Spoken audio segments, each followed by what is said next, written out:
The supreme function of statesmanship is to provide against preventable evils. In seeking to do so, it encounters obstacles which are deeply rooted in human nature.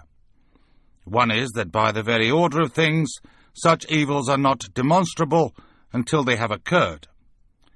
At each stage in their onset, there is room for doubt and for dispute whether they be real or imaginary. By the same token, they attract little attention in comparison with current troubles which are both indisputable and pressing. Whence the besetting temptation of all politics to concern itself with the immediate present at the expense of the future. Above all, people are disposed to mistake predicting troubles for causing troubles, and even for desiring troubles. If only, they love to think, if only people wouldn't talk about it, it probably wouldn't happen. Perhaps this habit goes back to the primitive belief that the word and the thing, the name and the object, are identical. At all events, the discussion of future, grave, but with effort now avoidable evils is the most unpopular and at the same time the most necessary occupation for the politician. Those who knowingly shirk it deserve and not infrequently receive the curses of those who come after. A week or two ago, I fell into conversation with a constituent, a middle-aged, quite ordinary working man employed in one of our nationalised industries. After a sentence or two about the weather, he suddenly said, "If I had the money to go, I wouldn't stay in this country." I made some deprecatory reply to the effect that even this government wouldn't last forever, but he took no notice and continued. "I have 3 children, all of them been through grammar school, and 2 of them married now with family. I shan't be satisfied till I've seen them settled overseas. In this country, in 15 or 20 years' time, the black man will have the whip hand over the white man." I can already hear the chorus of execration. How dare I say such a horrible thing? How dare I stir up trouble and inflame feelings by repeating such a conversation? The answer is that I do not have the right not to do so. Here is a decent, ordinary fellow Englishman who in broad daylight, in my own town, says to me, his Member of Parliament, that his country will not be worth living in for his children. I simply do not have the right to shrug my shoulders and think about something else. What he is saying, thousands and hundreds of thousands are saying and thinking. Not throughout Great Britain, perhaps, but in the areas that are already undergoing the total transformation to which there is no parallel in 1,000 years of English history. In 15 or 20 years, on present trends, there will be in this country 3.5 million Commonwealth immigrants and their descendants. That is not my figure. That is the official figure given to Parliament by the spokesman of the Registrar General's office. There is no comparable official figure for the year 2000, but it must be in the region of 5 to 7 million, approximately 1/10 of the whole population and approaching that of Greater London. Of course, it will not be evenly distributed from Margate to Aberystwyth and from Penzance to Aberdeen. Whole areas, towns and parts of towns across England will be occupied by sections of the immigrant and immigrant-descended population. As time goes on, the proportion of this total who are immigrant descendants, those born in England, who arrived here by exactly the same route as the rest of us, will rapidly increase. Already by 1985, the native-born would constitute the majority. It is this fact which creates the extreme urgency of action now, of just that kind of action which is hardest for politicians to take. Action where the difficulties lie in the present, but the evils to be prevented or minimised lie several parliaments ahead. The natural and rational first question with a nation confronted by such a prospect is to ask, how can its dimensions be reduced? Granted it be not wholly preventable, can it be limited, bearing in mind that numbers are of the essence? The significance and consequence of an alien element introduced into a country or population are profoundly different according to whether that element is 1% or 10%. The answers to the simple and rational question are equally simple and rational. By stopping or virtually stopping further inflow and by promoting the maximum outflow. Both answers are part of the official policy of the Conservative Party. It almost passes belief that at this moment 20 or 30 additional immigrant children are arriving from overseas in Wolverhampton alone every week. And that means 15 or 20 additional families a decade or two hence. Those whom the gods wish to destroy, they first make mad.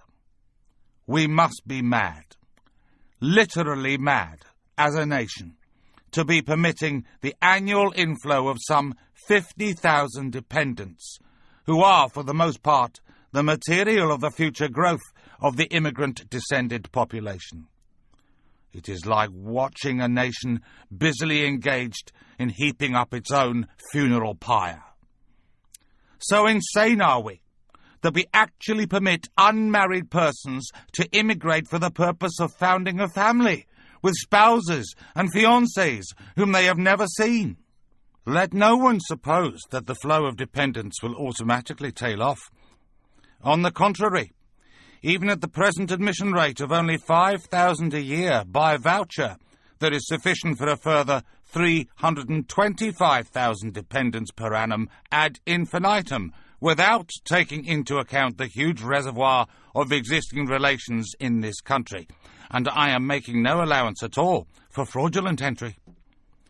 In these circumstances, nothing will suffice but that the total inflow for settlement should be reduced at once to negligible proportions, and that the necessary legislative and administrative measures be taken without delay. I stress the words, for settlement. This has nothing to do with the entry of Commonwealth citizens, any more than of aliens, into this country. For the purposes of study or of improving their qualifications, like, for instance, the Commonwealth doctors who, to the advantage of their own countries, have enabled our hospital service to be expanded faster than would otherwise have been possible. These are not, and never have been, immigrants. I return to re-emigration. If all immigration ended tomorrow, the rate of growth of the immigrant and immigrant-descended population would be substantially reduced. But the prospective size of this element in the population would still leave the basic character of the national danger unaffected. This can only be tackled while a considerable proportion of the total still comprises persons who entered this country during the last 10 years or so. Hence the urgency of implementing now the second element of the Conservative Party's policy, the encouragement of re-emigration. Nobody can make an estimate of the numbers which, with generous grants and assistance, would choose either to return to their countries of origin or to go to other countries anxious to receive the manpower and the skills they represent.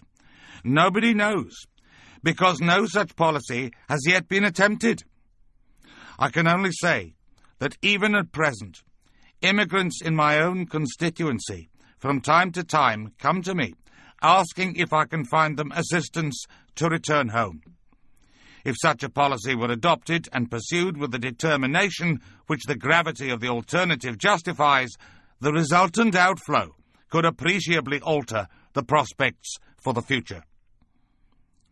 It can be no part of any policy that existing family should be kept divided. But there are two directions in which families can be reunited. And if our former and present immigration laws have brought about the division of families, albeit voluntary or semi-voluntary, we ought to be prepared to arrange for them to be reunited in their countries of origin. In short, suspension of immigration and encouragement of re-emigration hang together, logically and humanly, as two aspects of the same approach. The third element of the Conservative Party's policy is that all who are in this country as citizens should be equal before the law, and that there shall be no discrimination or difference made between them by public authority. As Mr. Heath has put it, we will have no first-class citizens and second-class citizens. This does not mean that the immigrant and his descendants should be elevated into a privileged or special class, or that the citizen should be denied his right to discriminate in the management of his own affairs between one fellow citizen and another, or that he should be subjected to inquisition as to his reasons and motives for behaving in one lawful manner rather than another. There could be no grosser misconception of the realities than is entertained by those who vociferously demand legislation, as they call it, against discrimination, whether they be leader writers of the same kidney, and sometimes on the same newspapers, which year after year in the 1930s tried to blind this country to the rising peril which confronted it, or archbishops who live in palaces, faring delicately with the bedclothes pulled right over their heads. They have got it exactly and diametrically wrong. The discrimination and the deprivation, the sense of alarm and resentment lies not with the immigrant population, but with those among whom they have come and are still coming. This is why to enact legislation of the kind before Parliament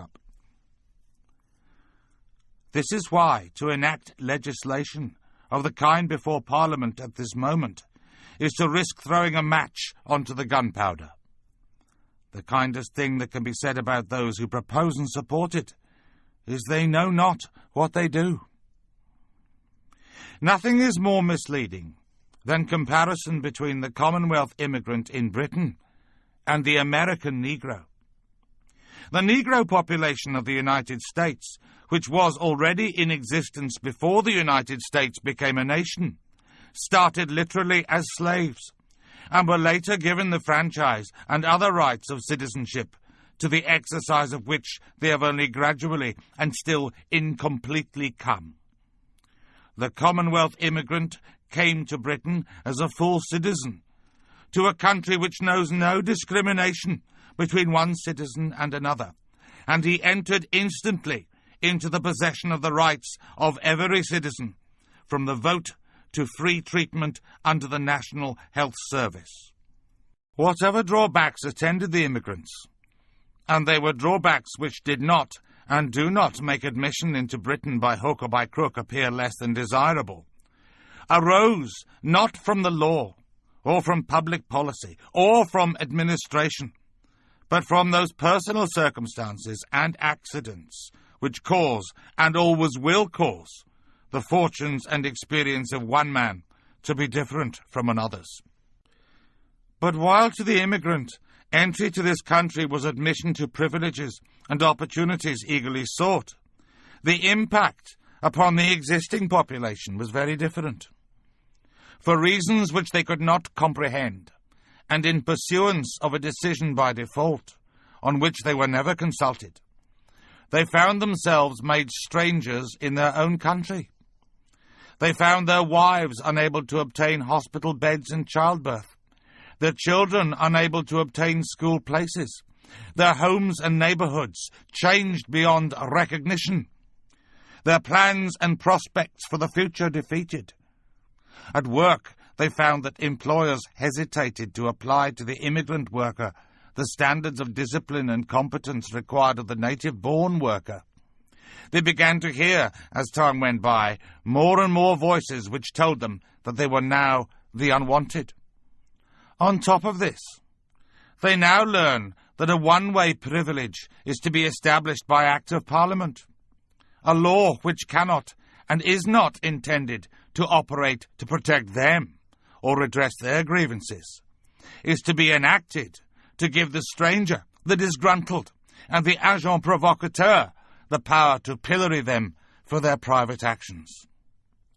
In the hundreds upon hundreds of letters I received when I last spoke on this subject 2 or 3 months ago, there was one striking feature which was largely new, and which I find ominous. All members of Parliament are used to the typical anonymous correspondent, but what surprised and alarmed me was the high proportion of ordinary, decent, sensible people writing a rational and often well-educated letter, who believed that they had to omit their address because it was dangerous to have committed themselves to paper to a member of Parliament agreeing with the views I had expressed, and that they would risk either penalties or reprisals if they were known to have done so. The sense of being a persecuted minority, which is growing among ordinary English people in the areas of the country which are affected, is something that those without direct experience can hardly imagine. I am going to allow just one of those hundreds of people to speak for me. She did give her name and address, which I have detached from the letter which I am about to read. She was writing from Northumberland about something which is happening at this moment in my own constituency. 8 years ago, in a respectable street in Wolverhampton, a house was sold to a Negro. Now only one white, a woman old-age pensioner, lives there. This is her story. She lost her husband and both her sons in the war, so she turned her 7-roomed house, her only asset, into a boarding house. She worked hard and did well, paid off her mortgage, and began to put something by for her old age. Then the immigrants moved in. With growing fear, she saw one house after another taken over. The quiet streets became a place of noise and confusion. Regretfully, her white tenants moved out. The day after the last one left, she was awakened at 7 a.m. by 2 Negroes who wanted to use her phone to contact their employer. When she refused, as she would have refused any stranger at such an hour, she was abused and feared she would have been attacked but for the chain on her door. Immigrant families have tried to rent rooms in her house, but she always refused. Her little store of money went, and after paying her rates, she had less than £2 per week. She went to apply for a rate reduction, and was seen by a young girl, who, on hearing she had a 7-roomed house, suggested she should let part of it. When she said the only people she could get were Negroes, the girl said, "Racial prejudice won't get you anywhere in this country." So she went home. The telephone is her lifeline. Her family pay the bill and help her out as best they can. Immigrants have offered to buy her house as a price which the prospective landlord would be able to recover from his tenants in weeks, or at most in a few months. She is becoming afraid to go out. Windows are broken. She finds excreta pushed through her letterbox. When she goes to the shops, she is followed by children, charming, wide-grinning pickaninnies. They cannot speak English, but one word they know. Racialist, they chant. When the new Race Relations Bill is passed, this woman is convinced she will go to prison. And is she so wrong? I begin to wonder. The other dangerous delusion from which those who are willfully or otherwise blind to reality suffer is summed up in the word integration. To be integrated into a population means to become, for all practical purposes, indistinguishable from its other members.